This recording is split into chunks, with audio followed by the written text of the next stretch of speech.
+2 കഴിഞ്ഞിട്ട് ആഗ്രഹിച്ച കോഴ്സ് കിട്ടിയില്ല, എടുത്ത കോഴ്സിന് താല്പര്യം കുറഞ്ഞു വരുന്നു, എടുത്ത കോഴ്സ് പഠിക്കാൻ കഴിയാതെ ആയി, എന്ത് ചെയ്യും?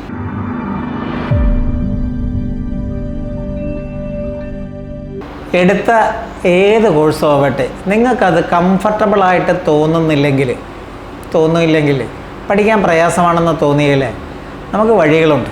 ആ വഴികളെക്കുറിച്ച് നമുക്ക് സംസാരിക്കാം. ആദ്യമായിട്ട് എന്തുകൊണ്ടാണ് ഈ കോഴ്സ് നിങ്ങൾക്ക് ഇഷ്ടമല്ലാത്ത ആയി എന്ന് ചിന്തിക്കണം. ഒരുപക്ഷെ നിങ്ങളുടെ ഫസ്റ്റ് ചോയ്സിലൊന്നും വരാത്ത ബ്രാഞ്ചായിരിക്കും, ഫസ്റ്റ് ചോയ്സിലോ സെക്കൻഡ് ചോയ്സിലോ വരാത്ത സബ്ജക്റ്റ് ആയിരിക്കും, ചിലപ്പോൾ വീട്ടിനടുത്തുള്ളൊരു കോളേജിൽ എടുക്കാൻ ഉള്ള വീട്ടുകാരുടെ നിർബന്ധമായിരിക്കാം. എന്തായാലും എടുത്ത കോഴ്സ് ഒരു ബിരുദ കോഴ്സ്, ഇപ്പം 4 വർഷമാണ് ഓണേഴ്സ് ബിരുദം, ബിടെക് നേരത്തെ തന്നെ 4 വർഷമാണ്, മിക്കവാറുള്ള ഡിസൈൻ കോഴ്സുകൾ പോലും 4 വർഷമാണ്. അപ്പോൾ ആദ്യത്തെ വർഷം തന്നെ അത് തിരിച്ചറിഞ്ഞു കഴിഞ്ഞാൽ വളരെ എളുപ്പമാണ്. പലപ്പോഴും 2ാമത്തെ 3ാമത്തെ വർഷമൊക്കെ ചില ബിടെക് കോളേജിൽ നിന്ന് കുട്ടികളെ തന്നെ യൂണിവേഴ്സിറ്റി കുട്ടികളോട് തന്നെ പറയാറുണ്ട്, ഈ കോഴ്സ് മതിയാക്കി വേറെ ഏതെങ്കിലും കോഴ്സ് എടുക്കണം, വർഷം ഇങ്ങനെ പാഴി പോകരുതെന്ന്. പലപ്പോഴും അത് അങ്ങനെ ഒരു ആർട്സ് കോളേജിൽ നിന്നൊന്നും അങ്ങനെ കിട്ടത്തില്ല, ആർട്സ് ആൻഡ് സയൻസ് കോഴ്സിൽ നിന്ന് കിട്ടത്തില്ല. അപ്പം സ്വയം ആദ്യത്തെ വർഷം തന്നെ ഫസ്റ്റ് 1 or 2 സെമ്മ് കൊണ്ട് തന്നെ നിങ്ങൾ തിരിച്ചറിയണം, എന്തുകൊണ്ടാണ് എനിക്ക് ഈ കോഴ്സ് അത്ര ഇഷ്ടപ്പെടാത്തത്. ചിലപ്പോൾ ഫാക്കൽറ്റീസിൻ്റെ കുഴപ്പം കൊണ്ടായിരിക്കാം, ചിലപ്പം അവരുടെ സ്റ്റുഡൻറ്റ് ഫ്രണ്ട്ലി അറ്റ്മോസ്ഫിയർ ചിലപ്പം പല കോളേജിലും പല രീതിയിലായിരിക്കാം, അതിൻ്റെ പ്രശ്നമാകാം.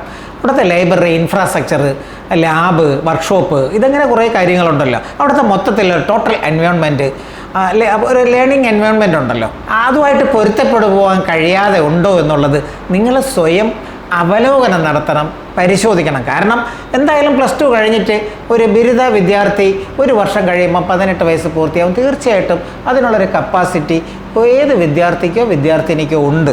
അപ്പോൾ അങ്ങനെ മനസ്സിലാക്കി കഴിഞ്ഞാൽ നിങ്ങൾ ആ കാര്യം ഏതെങ്കിലും 1 or 2 സബ്ജക്റ്റ്, അത് മേജർ സബ്ജക്റ്റ് ആവട്ടെ മൈനർ സബ്ജക്റ്റ് ആവട്ടെ, നിങ്ങൾ നിങ്ങളുടെ ഫാക്കൽറ്റീസിനോട് സംസാരിക്കാൻ മടിക്കേണ്ട എന്നാണ് എൻ്റെ അഭിപ്രായം.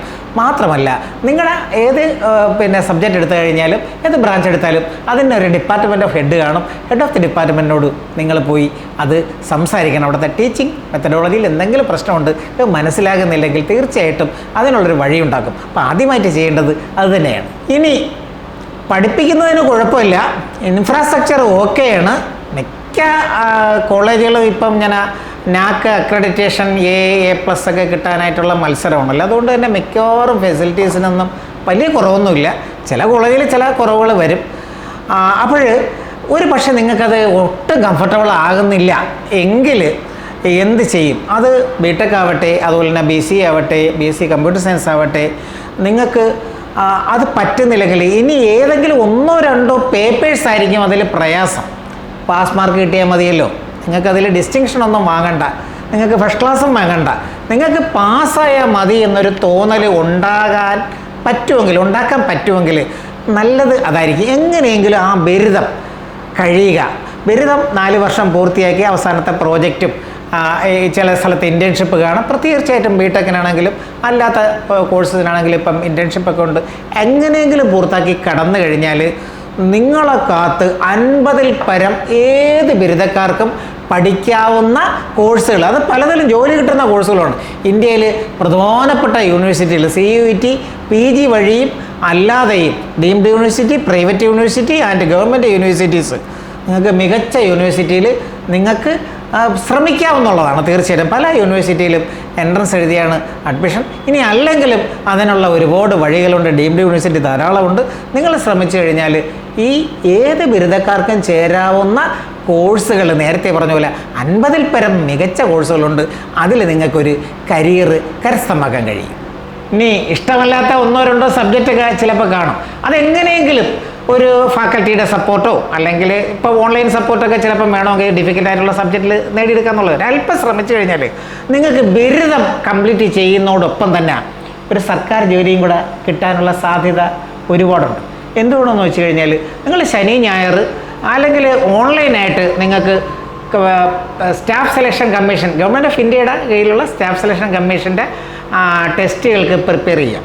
അത് വീക്ക്ലി സാധാരണ കോർപ്പറേഷൻ തിരുവനന്തപുരത്ത്, കൊല്ലത്ത്, എറണാകുളത്ത്, തൃശ്ശൂർ, കോഴിക്കോട്, കണ്ണൂരൊക്കെ ആണെങ്കിൽ നിങ്ങൾക്ക് ഡയറക്റ്റായിട്ട് തന്നെ പോയി അത് അറ്റൻഡ് ചെയ്യാം. ഇല്ലാത്ത സ്ഥലത്ത് ഓൺലൈനായിട്ട് അവർ തന്നെ നടത്തുന്നുണ്ട്. നിങ്ങൾക്ക് ധാരാളം അത് അവൈലബിൾ ആണ്. നെറ്റ് വഴി നിങ്ങൾക്ക് സെർച്ച് ചെയ്യാം.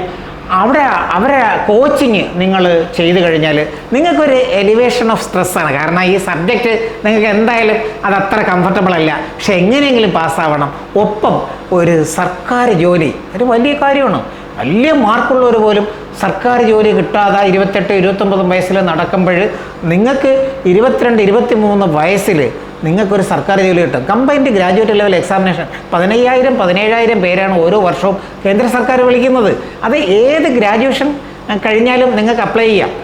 മാത്രമല്ല നിങ്ങൾ ഒന്നാമത്തെ വർഷത്തിലോ 2ാമത്തെ വർഷത്തിലോ 3ാമത്തെ വർഷത്തിലോ ഇതിൻ്റെ കോച്ചിങ് തുടങ്ങിക്കഴിഞ്ഞാലും നിങ്ങൾക്ക് ഡിഗ്രി കഴിഞ്ഞ് ആദ്യത്തെ 2ാമത്തെ വർഷത്തിൽ ഒരു ജോലി കരസ്ഥമാക്കാം. Combined higher secondary level examination ഉണ്ട്. ഇതും 5000-ൽ കൂടുതൽ പേര് എല്ലാ വർഷവും വിളിക്കുന്നുണ്ട്. ഇനി ഇതിൻ്റെ പ്രിപ്പറേഷൻ നടക്കുമ്പോൾ തന്നെ നിങ്ങൾക്ക് ഗ്രാജുവേഷൻ ചെയ്യുന്നതിന് മുമ്പ് തന്നെ +2 മിനിമം ക്വാളിഫിക്കേഷൻ, SSLC ക്വാളിഫിക്കേഷൻ വരുന്ന public service commission, Kerala government ടെസ്റ്റുകൾ എഴുതാം. അപ്പോൾ അങ്ങനെ ഒരു സർക്കാർ ജോലി കിട്ടാനായിട്ടുള്ള ഒരു അചഞ്ചലമായ ഒരു വിശ്വാസം നിങ്ങൾക്ക് വളർത്തിയെടുത്തു കഴിഞ്ഞാൽ ഈ ഡിഗ്രി അത്ര കംഫർട്ടബിൾ അല്ലെങ്കിലും ഒരു ഡിഗ്രി എടുക്കാം, പക്ഷേ ഒരു ജോലി കിട്ടും എന്നുള്ളതാണ്. ഒരുപാട് പോസ്റ്റ് ഗ്രാജുവേറ്റുകാർ ജോലി ഇല്ലാതെ നിൽക്കുന്ന ഒരു സമയത്ത് ഇത് നിങ്ങളുടെ ആത്മവിശ്വാസം ഉറപ്പായിട്ട് വർദ്ധിക്കും. നിങ്ങൾക്ക് ബിരുദവും കിട്ടും. ഇതൊക്കെ കേട്ടപ്പോഴും നിങ്ങളെ കൺഫ്യൂഷൻ ഒട്ടും മാറിയിട്ടില്ല. പ്രത്യേകിച്ച് ബിടെക്കിന് ഇപ്പോൾ എല്ലാവർക്കും അഡ്മിഷൻ കിട്ടുമല്ലോ. ആർക്കും അഡ്മിഷൻ കിട്ടും. 50,000 റാങ്ക് കഴിഞ്ഞാലും അഡ്മിഷൻ കിട്ടും. കാരണം അത്രമാത്രം ബിടെക് കോളേജുണ്ട്. ബിടെക് കോളേജുള്ളവരെ പ്രത്യേകം ശ്രദ്ധിക്കുക. നിങ്ങൾക്ക് കംഫർട്ടബിൾ അല്ലെങ്കിൽ നിങ്ങളുടെ വഴി ഏതാണെന്ന് മനസ്സിലാക്കാൻ കഴിഞ്ഞില്ലെങ്കിൽ ഇനി അല്ലാത്തവർക്കും പിന്നെ സയൻസുകാർക്കും ആർട്സുകാർക്കും ഹ്യൂമാനിറ്റീസ് കൊമേഴ്സുകാർക്കും എല്ലാം തന്നെ യഥാർത്ഥത്തിൽ ഞാൻ എന്താണ് പഠിക്കേണ്ടതെന്ന് നിങ്ങൾക്ക് കൺഫ്യൂഷൻ ഉണ്ടെങ്കിൽ തീർച്ചയായിട്ടും നിങ്ങളൊരു നല്ല കരിയർ ഗൈഡിനെ കാണുക, കരിയർ കൗൺസിലറെ കാണുക. ഒരു അക്കാഡമിക് പ്ലാനർ, കരിയർ പ്ലാൻ ചെയ്ത് കൊടുക്കുന്ന കരിയർ കൗൺസിലറെ കണ്ടിട്ട് നിങ്ങളൊരു ആപ്റ്റിറ്റ്യൂഡ് ടെസ്റ്റ്, ഇൻ്റലിജൻസ് ടെസ്റ്റ് എന്നൊക്കെ പറയാം, ആപ്റ്റിറ്റ്യൂഡ് ടെസ്റ്റ് ചെയ്ത് തന്നെ നിങ്ങളുടെ യഥാർത്ഥ പൊട്ടൻഷ്യൽ കൃത്യമായി കണ്ടെത്തി നിങ്ങൾക്ക് ഇന്ന കരിയേഴ്സ് വളരെ കംഫർട്ടബിൾ ആകുമെന്ന് അവർ കൃത്യമായിട്ട് പറഞ്ഞു തരും. അതായത് എഡ്യൂക്കേഷൻ കൗൺസിൽ കരിയർ കൗൺസിലേഴ്സിനെ കുറിച്ചാണ് പറയുന്നത്. അതായത് ഏതെങ്കിലും വിദ്യാഭ്യാസ സ്ഥാപനത്തിലേക്കുള്ള വിദേശത്തുള്ള സ്ഥാപനത്തിലേക്കുള്ള കൺസൾട്ടൻ്റ് അല്ല, കൗൺസിലേഴ്സിനെ കാണുക, കരിയർ ഗൈഡുമാരെ കാണുക. അവർ തീർച്ചയായിട്ടും നിങ്ങളെ ഒരു കംഫർട്ട് സോണിലാക്കാനായിട്ട് കൃത്യമായിട്ട് കരിയർ പ്ലാൻ ചെയ്ത് തരും. നിങ്ങൾ അവരെ കണ്ടെത്തണമെന്ന് മാത്രമേ ഉള്ളൂ. എല്ലാറ്റിനും വഴിയുണ്ട്, അത് നിങ്ങൾ മനസ്സിലാക്കുക. കാരണം എല്ലാറ്റിനും നമുക്ക് ഒരു സൊല്യൂഷനുണ്ട്. അതുകൊണ്ട് തന്നെ നിങ്ങളൊട്ടും ഭയക്കേണ്ടതില്ല. അത്ര കൺഫ്യൂഷൻ, എനിക്കിത് മുൻപോട്ട് കൊണ്ടുപോകാൻ കഴിയുന്നില്ല, എങ്ങനെയെങ്കിലും പാസ്സാകാൻ പോലും കഴിയുന്നില്ലെന്നുണ്ടെങ്കിൽ നിങ്ങൾ ആപ്റ്റിറ്റ്യൂഡ് പരിശോധിച്ച് അതിനൊരു പോംവഴി നമുക്ക് കണ്ടെത്താം. ഇനി വളരെ പ്രധാനപ്പെട്ട മറ്റൊരു കാര്യം, നിങ്ങൾ കോഴ്സ് എത്ര മടുത്താലും കോളേജ് അറ്റ്മോസ്ഫിയറേ നിങ്ങൾക്ക് ഇഷ്ടപ്പെടുന്നില്ല എന്ന് ഇരിക്കട്ടെ. കോഴ്സിൽ പഠിപ്പിക്കുന്ന അധ്യാപകരെ ചിലരെയൊന്നും നിങ്ങൾക്ക് ഇഷ്ടപ്പെടുന്നില്ല, സബ്ജക്റ്റ് ഇഷ്ടപ്പെടുന്നില്ല എങ്കിലും സാധാരണ കുട്ടികൾ ചെയ്യുന്നത് ക്ലാസ്സിൽ കയറാതിരിക്കുന്നുള്ളതാണ്. നിങ്ങൾ തീർച്ചയായിട്ടും കോളേജിൽ പോകണം. നിങ്ങൾ 1-2 ക്ലാസ്സിൽ കയറണം. 1-2 ക്ലാസ് സ്കിപ്പാകുന്നത്, ക്ലാസ് കട്ട് ചെയ്യുന്നതൊക്കെ പണ്ടേ കോളേജിലുള്ള ഒരു ശീലമോ ദുശീലമോ ഒക്കെ ആകാം, കുഴപ്പമില്ല. പക്ഷെ നിങ്ങൾ കോളേജിൽ മുടക്കരുത്. നിങ്ങൾ വീട്ടിൽ കിടന്ന് നിങ്ങൾ സ്ട്രെസ് അടിച്ച് ഞാൻ എടുത്ത വഴി തെറ്റായി പോയെന്ന് മനസ്സിലോട്ട് വിചാരിച്ച് നിങ്ങൾ ഒരിക്കലും വീട്ടിൽ നിൽക്കുകയോ പോയി കറങ്ങി സിനിമാ തിയേറ്ററിലോ മറ്റിടങ്ങളിലോ മാളിലോ പോയി കറങ്ങരുത്.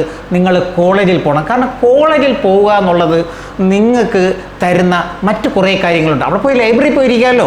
ഒരു ക്ലാസ് കട്ട് ചെയ്താൽ ലൈബ്രറി പോയിരിക്കാം, അവിടെ ഒരു അധ്യാപകനായിട്ട് സംസാരിക്കാം, അവിടെ വേറെ ഒരുപാട് ആക്ടിവിറ്റീസ് നടക്കും, നിങ്ങൾ അതിൽ പങ്കാളിയാകും. ഒരു ക്യാമ്പസ് ഒരു വിദ്യാർത്ഥിയെ പല തരത്തിൽ പല ഡയമെൻഷനിൽ വളർത്താനായിട്ടുള്ള ഒരുപാട് എലിമെൻറ്റ്സ് അവിടെയുണ്ട്. നിങ്ങൾക്ക് ഏതെങ്കിലും എലിമെൻറ്റ്സ് ഇഷ്ടപ്പെടാതിരിക്കത്തില്ല. ഒന്നുമില്ലെങ്കിൽ കോളേജിൻ്റെ മുറ്റത്തെങ്കിലും നിങ്ങൾ പോകണം. കാരണം നിങ്ങൾ കോഴ്സ് മോശമാണ്, കോളേജ് മോശമാണ്, എടുത്ത കോഴ്സ് തെറ്റായിപ്പോയെന്ന് കരുതി നിങ്ങൾ വീട്ടിൽ കിടന്നു കഴിഞ്ഞാൽ അത് നിങ്ങളെ ഫ്യൂച്ചറിനെ ചിലപ്പം സാധ്യതയുണ്ട്. നിങ്ങൾ സ്ട്രെസ് അടിക്കും.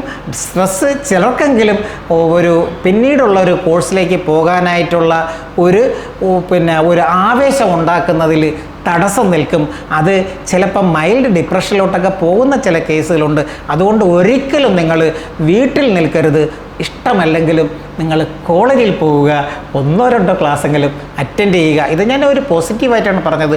ഇനി ഈ നേരത്തെ പറഞ്ഞ വഴികളെല്ലാം നിങ്ങൾക്ക് പറ്റുന്നില്ല, നിങ്ങൾക്ക് ഒട്ടും പറ്റുന്നില്ല, കോളേജിൽ പോകാനേ തോന്നുന്നില്ല, കോഴ്സ് കണ്ടിന്യൂ ചെയ്യാനേ തോന്നുന്നില്ല എന്ന് നിങ്ങൾക്ക് തോന്നുന്നുണ്ടെങ്കിൽ, ശരിക്കും തോന്നുന്നുണ്ടെങ്കിൽ, നിങ്ങൾ എത്രയും വേഗം ആ കോഴ്സ് ക്വിറ്റ് ചെയ്യുക എന്നുള്ളതാണ്.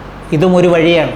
പക്ഷേ ക്വിറ്റ് ചെയ്യുമ്പോൾ നിങ്ങളെ പഠിപ്പിച്ച, നിങ്ങളെ പ്രതീക്ഷയോടെ നോക്കുന്ന പാരൻസിനോട് നിങ്ങൾ വ്യക്തമായിട്ട് പറയണം, ഇന്ന കാരണങ്ങൾ കൊണ്ടാണെന്ന് പറയണം. നിങ്ങളെ പഠിപ്പിക്കുന്ന അധ്യാപകരോട് പറയണം. നിങ്ങളെ ഡിപ്പാർട്ട്മെൻറ്റ് ഹെഡിനെ അറിയിക്കണം. നിങ്ങൾ പ്രിൻസിപ്പലിനോട് അപേക്ഷ കൊടുത്ത് നിങ്ങളത് കോഴ്സ് ക്വിറ്റ് ചെയ്യുക. ക്വിറ്റ് ചെയ്ത് കഴിഞ്ഞാൽ ഉടനെ തന്നെ ഒരു കോഴ്സിന്, ചിലപ്പം ഒരു അക്കാഡമിക് കോഴ്സിന്, ഒരു അക്കാഡമിക് ഇയറിലെ ഒരു കോഴ്സ് നമുക്ക് തുടങ്ങുള്ളൂ. അപ്പോൾ 1 വർഷം 1 പ്രാവശ്യമാണ് ഇവിടുത്തെ അഡ്മിഷൻ. നമ്മളെ രീതി അനുസരിച്ച് അങ്ങനെയാണ്. അപ്പം അതുവരെ നിങ്ങൾക്ക് എന്ത് ചെയ്യുമെന്നുള്ളതിന് ഒരു മറുപടി കൂടിയുണ്ട്. നിങ്ങൾ അതുവരെ ഒരുപാട് കോഴ്സുകളുണ്ട്, ഒരുപാട് പറ്റുന്ന ചില ഏരിയകളിൽ നിങ്ങൾക്ക് എന്ത് വേണമെങ്കിലും, നിങ്ങൾ ഇതുവരെ ചെയ്തതല്ലാത്ത കുറേ കാര്യങ്ങൾ, നിങ്ങൾക്ക് ഫോട്ടോഗ്രാഫി പഠിക്കാം, നിങ്ങൾക്ക് വേണമെങ്കിൽ ഒരു ട്രാവൽ ആൻഡ് ടൂർ കമ്പനിയിൽ ഒരു പാർട്ട് ടൈം ജോബ് ചെയ്യാം, 1-2 ദിവസമൊക്കെ പോയി ജോലി ചെയ്യാം. നിങ്ങൾക്കൊരു റീറ്റെയിൽ മാനേജ്മെൻറ്റ്, റീറ്റെയിൽ ഷോപ്പിൽ നിൽക്കാം.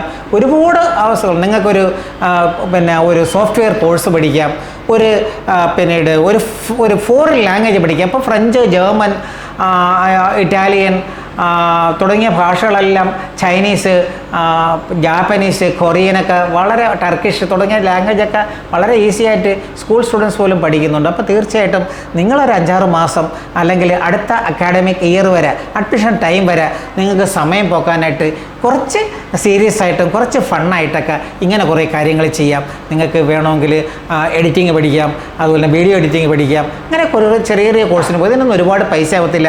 ഒരു പൈസയാകാതെ തന്നെ നിങ്ങൾക്ക് കോഴ്സറ വഴിയോ അല്ലെങ്കിൽ ഉഡൈമി വഴിയോ ഒക്കെ തന്നെ, എഡക്സ് വഴിയോ ഒക്കെ തന്നെ ഉള്ള ചില കോഴ്സുകളും നിങ്ങൾക്ക് നിങ്ങൾക്ക് വേണമെങ്കിലും നോക്കാവുന്നതാണ്. തീർച്ചയായിട്ടും അത് നിങ്ങളെ ഒരു ബോർഡം ഇല്ലാതാക്കും, നിങ്ങളെ കുറച്ചും കൂടെ ആക്ടിവേറ്റ് ചെയ്യും. അപ്പം ഒട്ടും പറ്റുന്നില്ലെങ്കിൽ ആ കോഴ്സ് ക്വിറ്റ് ചെയ്യുക.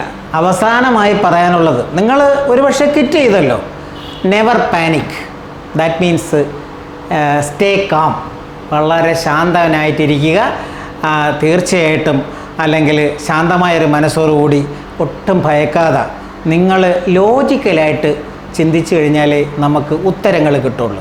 നിങ്ങൾക്ക് പറ്റാത്ത, നിങ്ങളുടെ ഡെസ്റ്റിനേഷനിലോട്ട് പോകാത്ത ഒരു ബസ്സിൽ കയറി കുറച്ച് കഴിഞ്ഞപ്പോഴാണ് അറിയുന്നത് എനിക്ക് പോകേണ്ട ദിശയിലേക്കല്ല ഈ ബസ് പോകുന്നത്. നമ്മളവിടെ കണ്ടക്ടറുടെ അടുത്ത് പറഞ്ഞ് ആ ബസ് നിർത്തിച്ചിട്ട് നമ്മൾ തിരികെ സ്റ്റേഷനിൽ വന്നിട്ട് നമ്മുടേതായ ഒരു ബസ്സിന് വേണ്ടി നമ്മൾ കാത്തു നിന്നാലേ നമ്മളെ പോകാനുള്ള, നമ്മുടെ ഇടത്തിലേക്ക് പോകാൻ കഴിയുമെന്ന് മാത്രം വിചാരിച്ചാൽ മതി. അതുകൊണ്ട് തന്നെ നിങ്ങൾ കീപ് കാം, കൂൾ. നിങ്ങളെ മനസ്സിനെ ശാന്തമാക്കുക. ഇഷ്ടപ്പെട്ട സിനിമ കാണുക, ഇഷ്ടപ്പെട്ട പാട്ട് കേൾക്കുക, ഇഷ്ടപ്പെട്ട പ്രകൃതി ദൃശ്യങ്ങൾ കാണുക, ഇഷ്ടപ്പെട്ട എന്തെങ്കിലും ഹോബിയിൽ നിങ്ങൾ ഇൻവോൾവ് ചെയ്യുക. അത് ഒരു ക്രിയേറ്റീവ് ഹോബി ആയാൽ നല്ലതാണ്. തീർച്ചയായിട്ടും നിങ്ങളെ ഒരു സ്കില്ലിനെ പറ്റിയ ഒരു കോഴ്സ് നിങ്ങളെ കാത്തിരിക്കുന്നുണ്ട്. തീർച്ചയായിട്ടും ഒരു ബിരുദോ ബിരുദാനന്തര ബിരുദോ എവിടെ എടുക്കുന്നു എന്നുള്ളതൊക്കെ ഒരു മാറ്ററാണ്. പക്ഷേ അപ്പോഴും നിങ്ങളൊരു വ്യക്തിയാണ്, നിങ്ങളിൽ ചില പൊട്ടൻഷ്യലുണ്ട്. ആ പൊട്ടൻഷ്യൽ കണ്ടെത്താൻ സഹായിക്കുന്ന ആരെങ്കിലുമൊക്കെ കാണും. തീർച്ചയായിട്ടും നിങ്ങളെ സഹായിക്കാൻ ലോകത്ത് ആരെങ്കിലുമൊക്കെ കാണും. നിങ്ങൾ ഒരു മികച്ച കരിയറിലേക്കുള്ള പാതയിലാണെന്ന് നിങ്ങൾ പൂർണ്ണമായിട്ടും വിശ്വസിച്ച് കഴിഞ്ഞാൽ നിങ്ങളെ തകർക്കാൻ ആർക്കും കഴിയില്ല. നിങ്ങൾക്കല്ലാതെ മറ്റാർക്കും നിങ്ങളെ തകർക്കാൻ കഴിയില്ല. Have A wonderful future and career. Thank you.